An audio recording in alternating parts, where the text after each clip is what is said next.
Iran struck Israel with ballistic missiles. Research centers that could be involved in the production of nuclear weapons came under fire. The US is deploying additional forces to the Persian Gulf, and in America itself, for almost a week, unknown drones have been surveying one of the key Air Force bases.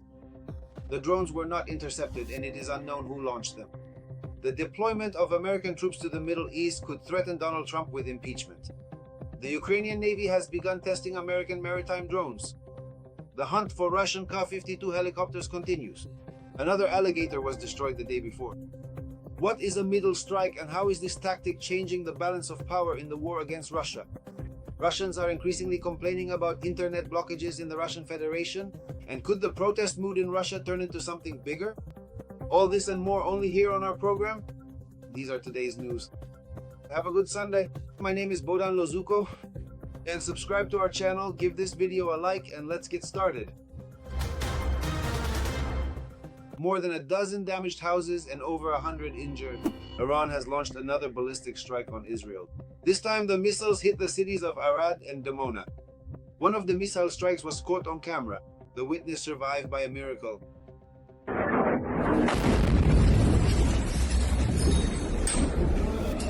Near these two cities, there are nuclear facilities located in the Negev desert. According to the official version, nuclear research centers are located there. However, it is widely believed that the facilities near these cities are also used for the production of nuclear weapons. In the Persian Gulf, the United States is increasing its military presence. A second strike group led by the amphibious assault ship Boxer is being deployed to the region. This is happening against the backdrop of a possible operation to seize Iran's Kark Island, through which 90% of the country's oil exports pass. The group includes two smaller amphibious ships, the Portland and the Comstock. On board, they are carrying the 11th Marine Expeditionary Unit, consisting of about 2,500 personnel. At the same time, another group is moving into the region, led by the Tripoli and the 31st Marine Expeditionary Unit. Together, this forms a powerful ground force capable of conducting local amphibious operations or blockading the coastline. Meanwhile, yet another incident involving unidentified drones has occurred in America itself. In Louisiana, entire swarms of drones were detected circling over one of the country's military bases for a week. This concerns Barksdale Air Force Base, one of the most important strategic facilities of the U.S. Air Force, where Boeing B-52 bombers capable of carrying nuclear weapons are stationed. According to ABC News, from March 9th to 15th, groups of more than a dozen drones regularly appeared over the base. They operated in waves for several hours a day, flying over sensitive areas and strategic facilities. Journalists who reviewed confidential documents note that the drones used unconventional communication channels, were resistant to electronic warfare measures, and maneuvered in ways to avoid detection. According to experts, this indicates a high level of operator training. Recently, drones were spotted over the Fort McNeil military base in Washington, where Secretary of State Marco Rubio and Defense Secretary Pete Hegseth reside. Trump is sabotaging himself. An accelerated deployment of troops to the Middle East is beginning, in the hope of a ground operation that is supposedly going to save Trump's approval rating. But it seems that impeachment is a more imminent threat to Donald than a rise in his approval rating. Every voice matters. Join our community, support independent journalism, and help us bring you the truth from Ukraine. Become a member of Ukraine today. Join us now. Trump is losing control. Falling approval ratings, pressure from the US Congress, and increasingly loud talk of impeachment. There is no other president who would be able to accomplish what I am doing right now. A separate blow to his ratings is Trump's foreign policy. We are in a position of dominance that no one has ever seen before. The escalation around Iran, tough statements, and the risk of new escalation are drawing increasing criticism within the US. Venezuela, that was something like a truly beautiful show, and the American people really liked it. And they thought to themselves, well, yes, it's not a real war, it's just a so-called special military operation that would surely end very quickly and bloodlessly for the Americans. Now, however, American pilots and soldiers are already dying. It is precisely from these seemingly minor failures that a deeply negative public rating is gradually forged. And Donald Trump, in all likelihood, was counting on achieving a short and victorious military conflict. Inside the US Senate and the political system as a whole, tensions are rising. The White House underestimated Iran's capabilities and launched a military campaign without a clear plan for how to end it. There were also changes in the government. A high-ranking Trump administration official, Joe Kent, resigned and accused Trump of lying about Iran. I realized that we were not there for the reasons the government told us, and I said, if my turn ever comes, if I ever become an adult in this situation, if I hold a position of responsibility, I will not, in good conscience, send young men and women to die in a foreign land. Against this backdrop, public tension is also growing. If you had the chance to say something directly to Donald Trump, what exactly would you say to him? You're a pathetic piece of shit. And how many times did you vote for him? 3 times. It's probably my own fault. I'm an idiot. But the pressure isn't just coming from within.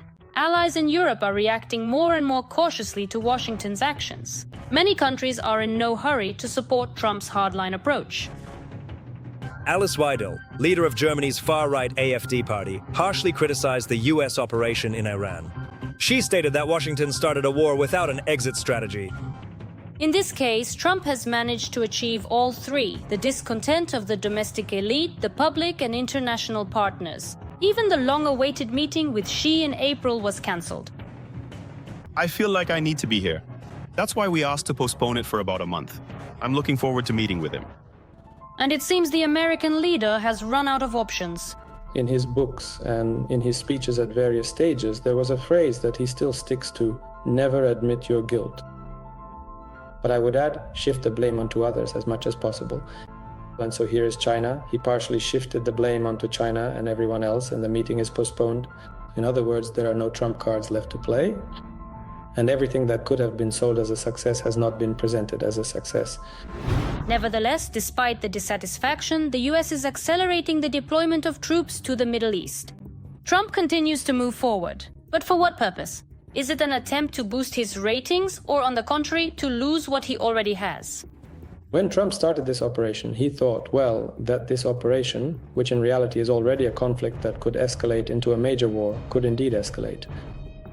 The deadlines are already being pushed beyond September, and now there is analysis about what will happen next, if it's not September, but even later. But anything that happens after September is a negative for Trump. Even if he manages to achieve some successes there, they will no longer be as significant. But despite all the chaos in the world that Trump has created with his own hands, he doesn't even seem to be ashamed. Even more than that, he continues to threaten other countries as well. I think I'll have the honor of capturing Cuba. That wouldn't be so bad. It's a great honor. I can liberate it or capture it. Whatever I want. Is it really possible that the President of the United States just doesn't care and is completely unconcerned about his ratings and the attitudes toward US policy both within the country and abroad? Probably for Trump that's just normal, because that's how he's lived his whole life. That's how he is in business too. His successes are, well, rather questionable, right? The fact that he realizes something is wrong is shown by his search for someone to blame. When someone is winning, they don't look for scapegoats. They just see themselves as the winner. Right now, everyone else is to blame. NATO is to blame, Ukraine is to blame, and of course, Biden is to blame. He's blamed for everything in this world. Apparently, ahead of the elections to the House of Representatives, the president decided to go all in. But with just over half a year left, if the Democrats win, the end for Trump could be fatal. Donald Trump, while speaking directly to members of his own party, urged them, you must do everything within your power to win these upcoming midterms.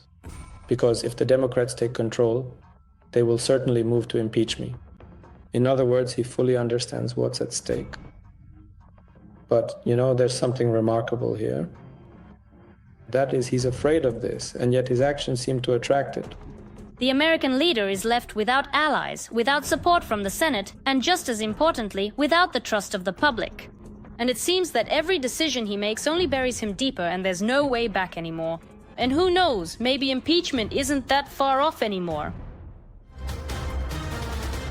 Ukraine is likely testing American-made naval drones in combat conditions. One of these devices washed up on the coast of Turkey after losing control, according to Turkish media.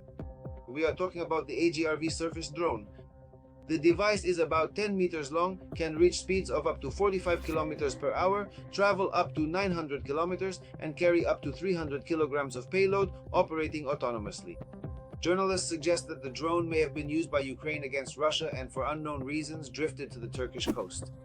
At the same time, analysts from Defense Express note that there has been no official information about the transfer of such American maritime drones to Ukraine. For the second time in 2 days, the Russian army has lost another Ka-52 Alligator attack helicopter. Let us recall that the day before yesterday, in battles in the Donetsk region, Ukrainian soldiers destroyed one such helicopter with an FPV drone for the first time in history.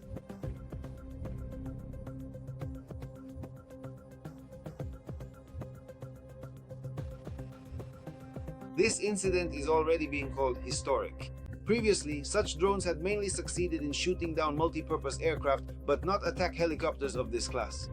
Just yesterday, Russian social media channels reported the loss of another Ka-52. Is this a coincidence or a new trend on the battlefield? The question remains open, but if such strikes become systematic, it could seriously change the balance of power in the air. It's not just helicopters being destroyed. The Ukrainian armed forces are turning air defenses, logistics, and military enterprises serving the occupier's army to ashes. The Ukrainian army has radically changed its strike tactics. Now, Russian equipment, and not only that, is being destroyed at depths ranging from 50 to 250 kilometers. How is the middle strike strategy already changing the balance of power on the battlefield? Coming up next, another so-called unparalleled weapon. A Ka-52 helicopter was destroyed by a Ukrainian drone. The successful attack took place in the Pokrovsk direction. The Alligator crew went to a concert with Kobzon.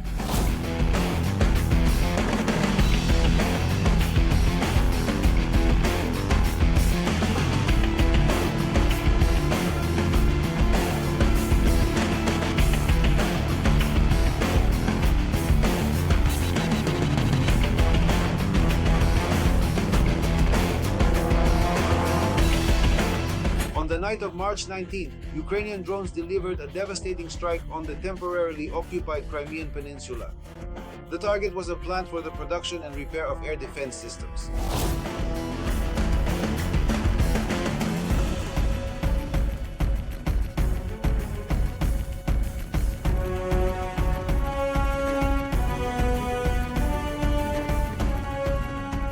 In occupied Sevastopol, a strike by several drones critically damaged the innovative center of the Granite enterprise, which is part of the Almaz-Antey concern. This facility was responsible for repairing and servicing S-400 Triumph and S-300 PM2 Favorite surface-to-air missile systems, 92 N6E and 96 L6E radar stations, as well as medium and short-range air defense systems Bokhym-2, M3, and Tor-M2. 2 days before this strike, the Ukrainian General Staff reported a hit on the Aviastar aircraft repair plant in the Ulyanovsk region. The aircraft shelter and parking area were damaged. Some of the aircraft were also damaged. There was also a strike on the 123rd aircraft repair plant, Staraya Russa, in the Novgorod region. A hangar for servicing Il-76 and Il-410 aircraft was hit. Satellite images confirmed the damage to the plants. The enterprise involved in the production of Ilyushin-76 aircraft, as well as another facility engaged in repairing similar aviation equipment, was seriously hit. This indicates that the situation with transport aircraft, refueling planes, and other equipment is now highly questionable. Strikes on the aggressor's military-industrial complex have already become systematic. With their middle and deep strikes, the Ukrainian armed forces are creating increasingly serious problems for Russia at the tactical, operational, and strategic levels. Ukrainian forces are systematically working to weaken Russian air defenses and identify other valuable targets in Russia's rear as part of their campaign of air interception at medium and long ranges. It has become such a commonplace, routine element of the current war. Aviation manufacturing plants and various other industrial facilities belonging to the Russian Federation's extensive military-industrial defense complex, at least those specifically located within the European part of Russia, are now generally becoming consistent, frequently hit strategic targets, and recurring objects of successful long-range drone strikes on a regular basis. The American Institute for the Study of War notes that since the beginning of 2026, Ukrainian drone units have changed their tactics and targets. Ukrainian drone units are increasingly prioritizing and successfully striking Russian artillery, drone operators, and logistical targets in the near rear to achieve tactical results. On March 17th, the head of planning for a Ukrainian drone battalion operating in the Lyman direction reported that Ukrainian forces have reoriented their drone strikes, prioritizing the targeting of Russian artillery, drone operators, ground communication lines, and bridgeheads, rather than Russian infantry. This has reduced the number of Russian attacks and allowed Ukrainian forces to achieve local successes. Since November 2025, the number of monthly medium-range strikes by Ukrainian forces at distances from 50 to 250 kilometers from the front line has increased fourfold. Any strikes that affect the logistics of the Russian Federation mean that fewer and fewer types of weaponry will be returned to or supplied to the Russian army. And this, in turn, means a weakening of the air defense system. The change in the strategy of drone strikes essentially means that the initiative is shifting into the hands of the Ukrainian army.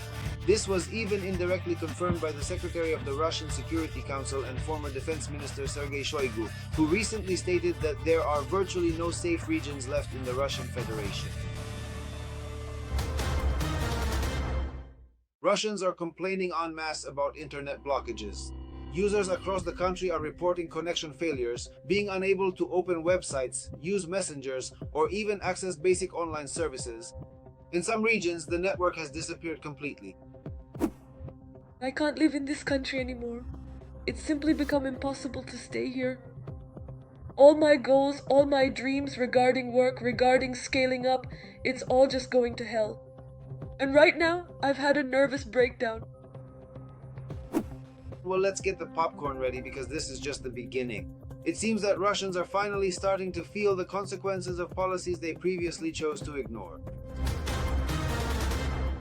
Protests in Russia, the forced slaughter of domestic livestock in Siberia, internet shutdowns in cities. The Kremlin has dug its own grave. Russians are preparing to overthrow the dictator Putin. Don't touch her right now, because if it's a heart attack, that's it. If you lift her up, she's done for. Well, and if it's a stroke, if it's that, she'll have it right away. Right here. The war over livestock in Siberia is gaining momentum. After meetings with officials, the farmers whose livestock have been ordered to be slaughtered can't take it anymore. Government officials spit in the faces of outraged peasants, as if to say they're not the ones driving people to despair. Sir, Everyone, please stand up. Stand up. What's going on? A person could just collapse, even without any livestock. Don't you know that? Of course not. You're saying such things. Of course anyone would collapse, no matter who you name.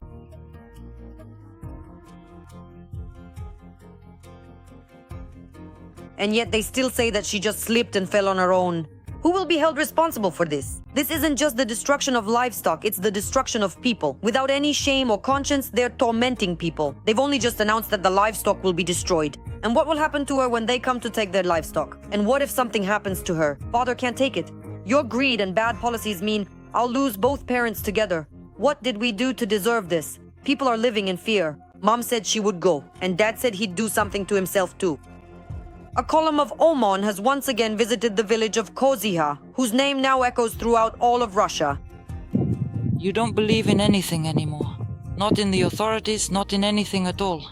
March 20th, Koziha. Here they come, a whole motorcade. Look how many of them there are. I'm just at a loss for words. This is the end. This is how the authorities treat us. The citizens who are asking for help to sort things out and stop this lawlessness. Just yesterday, the officials left here empty-handed. The local farmer was supposedly given permission for an independent inspection, but the very next day, his entire farm was wiped out. The female farmer, from whom the official ran away and who had repeatedly staged solo protests outside the regional authorities' building, was detained by the police. They forcibly brought me to the police station because they want to question me about my husband. Apparently, they're trying to pin some case on him. Article 167, for arson committed by a group of people, supposedly involving property worth $1,054,000, which was allegedly supposed to burn down this property, in fact. But now they've decided to charge him with arson because we're fighting for our rights. So they brought you in forcibly, but were there any calls, maybe? No calls. I didn't receive any summons. I'm openly available and in contact with everyone. I'm constantly going to the prosecutor's office, the administration, and to Travnikov's reception office. No one has ever contacted me. I've been wandering around the city of Novosibirsk for a week now. The authorities have thrown a veterinary doctor under the fire of public anger. You're looking at the issue from a private perspective. But what we have here is a mass tragedy. Right now they're killing in Kozica. Do you understand? And you're reducing the problem to just one person, Svetlana. Because in my specific case, there are absolutely complete and total violations. Now, I really ask you, we're moving into a situation of uncontrolled discussion. I'll repeat it once again. Invite us into an office, not to stand in the hallway. Just a second. Everything will be arranged in accordance with what you're asking for. And there will be a meeting. And what's surprising is that in the Novosibirsk region, the Kremlin got exactly what it had cultivated itself. A new Russian elite, the heroes of the special military operation, stood up for the locals. A public figure, a veteran of the Chechen War and the so-called special military operation, recipient of the Order of Courage, Ivan Otrohovsky, came to the region to fight against lawlessness. One thing can be said, they're trying to talk their way out of it, to mislead the people, claiming that all of this is supposedly being done for the good of the people, for the good of the cattle. Yes, to supposedly stop the spread of this terrible infection, which appeared out of nowhere, is mutating and so on. From the words and actions of the officials and their superiors, we can see that this is a lie, that they're trying to deceive us, and they've even misled people into thinking that some farmers are already on their side. And here we see again, yes, that they're even lying about that. So how can we trust them? It's lie upon lie. That's it. We stand up for our people, we stand up for the people, we fight for our rights. To all police officers and Oman personnel, do not carry out the criminal orders of the occupiers. And while in Siberia the rebels are seeking support from veterans, in Astrakhan they are asking for help through a blogger and human rights activist. They have their own troubles there. A local entrepreneur is rounding up cows and sending them to the slaughterhouse. Law enforcement and the administration are doing nothing. Well, they go out every day and work like this. They take the livestock, drive them off the fields. And the police came. We thought we were expecting help from them, but not a single one of them even moved. No one did anything. Do you have any documents for the livestock or anything else? On what grounds did they take them at all? Did you provide them with anything? Just to clarify things further. We asked, give us a paper. What are you taking them for? For what reason? On what grounds? They didn't show us anything. They said, it's a private enterprise. They said the animals were ownerless. That our cows were supposedly ownerless. But it wasn't just about livestock. Builders at the Murmansk Oncology Center also complained about being treated like animals. There, the unscrupulous contractor didn't pay my acquaintances for the work they did. He stiffed a crew of 17 people, saying it wasn't according to the project, even though the project was deliberately changed 5 times. And after that, I see him driving up in a new BMW. There, they cheat everyone out of money one after another. Deadlines are constantly being extended, and apparently they're laundering money. The workers were literally furious. Demanding their unpaid wages, the builders locked themselves in a tower crane and staged a protest. Traffic police, the National Guard, and patrol officers stormed the construction site. The rebels even got into a fight with law enforcement. Well, that's all the news for now. Like this video, leave your comments and subscribe to our channel to stay updated on world events together with News Today. See you next time.